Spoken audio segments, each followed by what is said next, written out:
Hello everyone, my name is Amy. I absolutely love animation movies, and so today we're going to be watching Inside Out. And so I have seen this movie before and it absolutely broke me. So I'm very much prepared today to just be crying the entire time this movie's on screen. But that being said, let's get started and be prepared to just cry our eyes out. So, alright.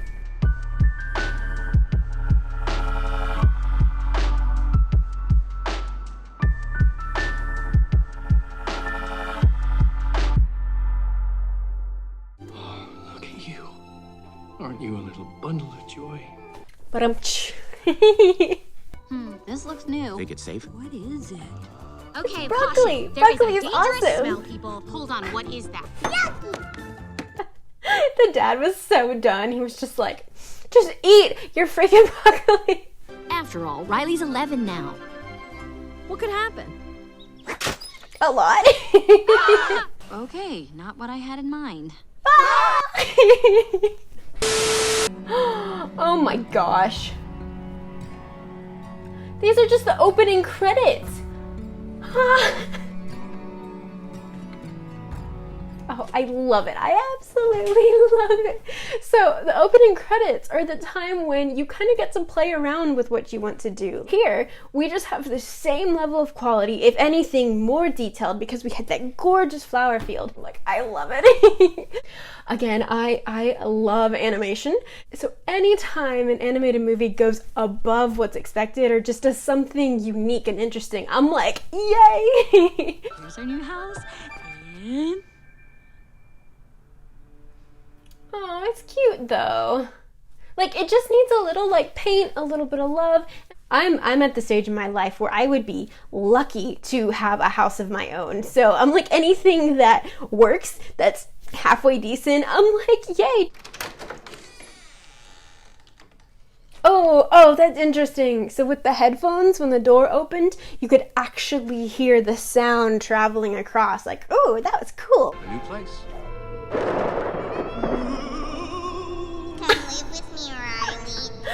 I guess Remy's restaurant in France didn't turn out too well.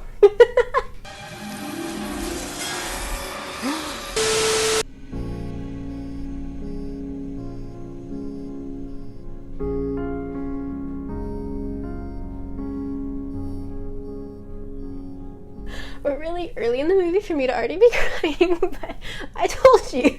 What gets me about that scene is that Joy, who is happiness, is telling Riley that despite how, like, not happy you were today, I'm still going to be fighting as hard as I can in order to help you feel okay.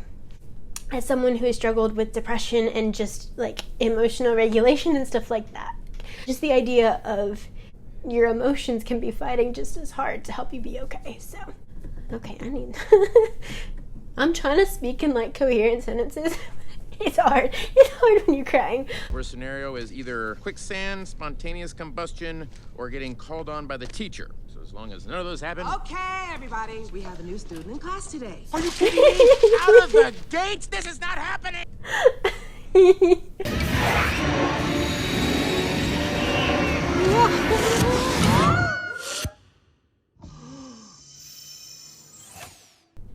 What? How can the brain function with that? What? Okay, Riley's in for some trouble. Can I say that curse word now? Yes. Oh. Fudge. Only I didn't say fudge. But we'll need support. Signal the husband. What did she say? What? Oh, sorry, sir. No one was listening. Is it garbage night? We left the toilet seat up. What? What is it, woman? What? Okay, so I wanted to point out the gender conversations that are happening here. They are clearly making a statement in that the mom's main emotion is sadness, but the dad's main is anger. Women oftentimes are just expected to give up things, whether it be for their partners, for their family, for just whatever reason. Most of the time, if there's children in the family or if someone's sick, usually it's the woman who has to step back from her job to take care of the person. Oftentimes that can create like an unfulfillment in life or a sadness of lost opportunity. But for the dad, with his main emotion being anger, male anger is very strongly encouraged in our society. Like, how many movies do we have of some actor who, for whatever reason, he's scorned, and the whole movie is him getting revenge on the person who scorned him? And like, maybe, for example, the dad, with this job opportunity, maybe he used his anger in order to get that opportunity. Like, he was determined, he was steadfast in what he was standing for. The main emotions they chose for the parents makes a lot of sense based off of what we expect out of men and women in society. And this is a kids movie, and I'm putting gender theory in here, but I mean like so. Wait, Joy, you could get lost in there. Think positive. Okay, I'm positive you will get lost in there. For diversion! So long, sucker! Ouch. Ow, I hurt all over. Wait. Yeah, that's meme. My body hurts all the time. Help. What exactly are you supposed to be? You know, it's unclear. I'm mostly cotton candy, but shape-wise, I'm part cat, part elephant. Where do those legs come from? Because they're eerily similar to Big Bird. Conspiracy? Never seen this before. Oh no! What is important is that we all stay together. Oh! We're in the second stage. We're deconstructing. And Scream. We're just My entire career is abstract thinking, but I've never looked into the specific stages of it. So to not only learn about it here, but to see the visual representations of it, I love it. I'm having a good time. Oh no, we're two-dimensional. Oh, Stage 3. Come on. I am shooketh. Because it's two-dimensional, like we're still in the 3D looking landscape, but no, it's actually just splitting the screen. I love that. And there's always something new, like... Oh. Who the heck is that? Imaginary boyfriend. I would die for Riley. Oh, I've never seen him before. I live in Canada. I don't know why, but that imaginary boyfriend gives me Twilight vibes. I'm not sure if it's the drama or the hair. Probably both. I'm sorry they took your rocket. They took something that you loved. It's gone. Forever. Sadness. Don't make him feel worse. Joy, shush. Just for a minute. That's my emotional support unicorn. I'm okay now. Come on. The train station is this way. I love that scene because Sadness, who thinks that she has no purpose in Riley's mind, who can't help anybody, just help Bing Bong. He was able to mourn the loss of his rocket and that connection to Riley. And then he was like, okay, I feel better now, let's get back on track. I think that's a really important scene to include in there. This place is huge. Does it on sheep? Rainbow unicorn. She's right there.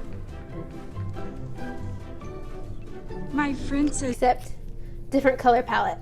Don't bother Miss Unicorn, okay? I loved you in Fairy Dream Adventure Part 7. Okay, bye. I love you. Hey. Green for the evil scene? I like it here. It's where they keep Riley's darkest fears. It's broccoli.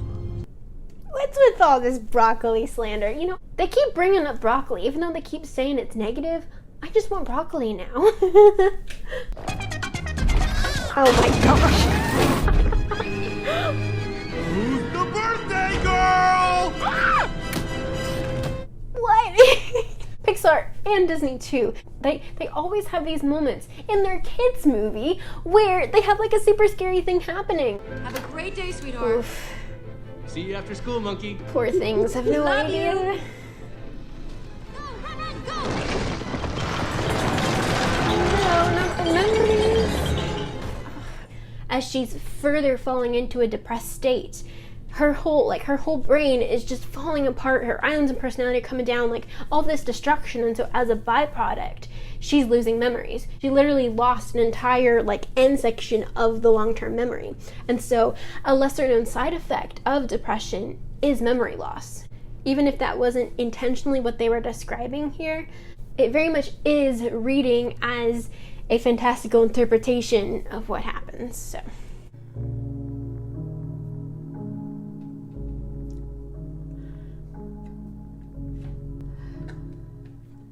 Mom and Dad, the team, they came to help because of sadness. without sadness, you can't have happiness. Without happiness, you can't have sadness. It's only by having both sides of the spectrum, because you can't fully appreciate how wonderful and awesome and beautiful happiness is without also acknowledging the same wonderful, beautiful wonderfulness of sadness too. What was one of Riley's most cherished core memories of a happy moment just a few seconds prior was probably one of the worst heartbreaks of her life. You can't have flowers without the rainstorm. I know I messed that up, but like, you can't have one without the other, and I think that was really beautiful. You made it! Go save Riley! Take her to the moon for me. Okay? Do I even need to say anything for that scene like that? It's just... There's so many scenes where like it just feels like growing up, and growing up is hard. It hurts sometimes, and by growing up you have to let go of things that once made you the happiest in the world. And one of those things is imaginary friends. Like, as heartbreaking as that scene is, like, Bong just saved Riley's life. By sacrificing himself, he was putting Joy in a position to be able to get back to headquarters and help Riley be okay. So... Sadness! Joy? No, don't run away, no. Just let me go! Riley's better off without me! No, she needs you, she needs you. I only make everything worse! Her crying cloud is such a mood. Like, for some reason that reminds me of Care Bears.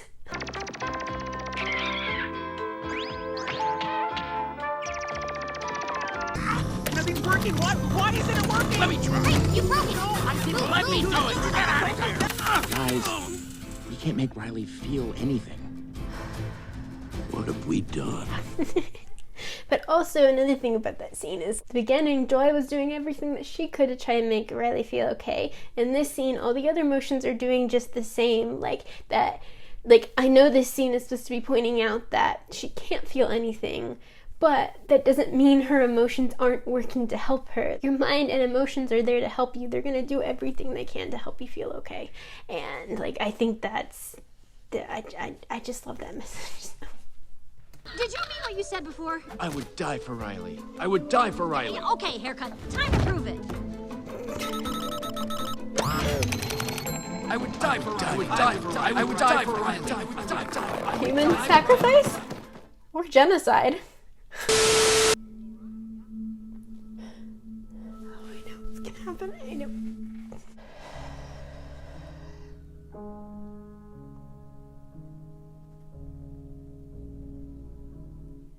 I want to go home. Please don't be mad. Oh, sweetie. We're not mad. Come here.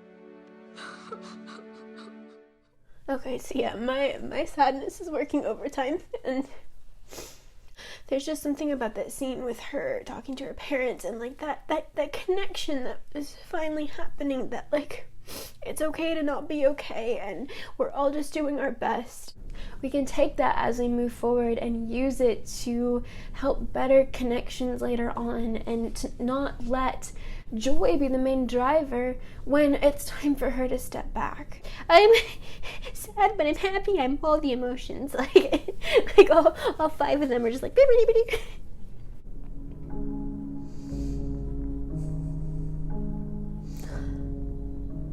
Oh, and it's a new and updated Family Island. Like, it's San Francisco with all of the landmarks and everything. Like, Even though the first one fell apart, it was restored because they connected, and it's from a more mature and a more rich origins because it's a happy and a sad memory. Why must you make me cry so much?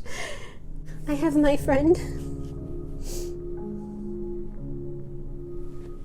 Now, all of her core memories are based on a multifaceted approach, and she's more grown, she's more mature, and I love it.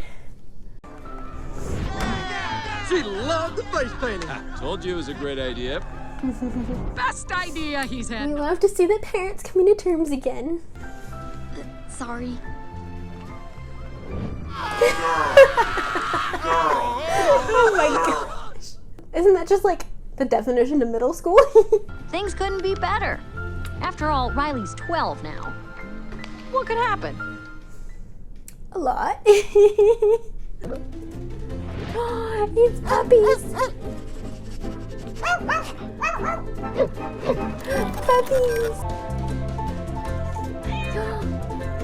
Oh, happy cat. No, you are going to be friends. I want all the cats to be friends.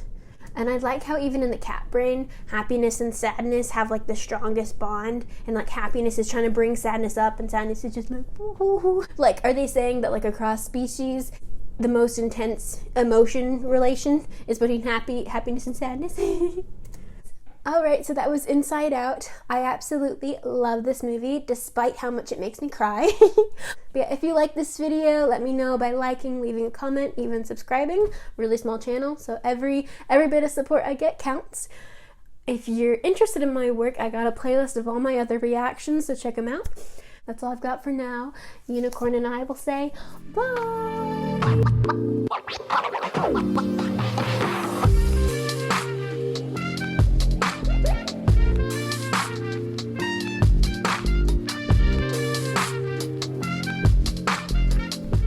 Oh my gosh. I don't know if you can hear that, but that's my mom. They're jamming music.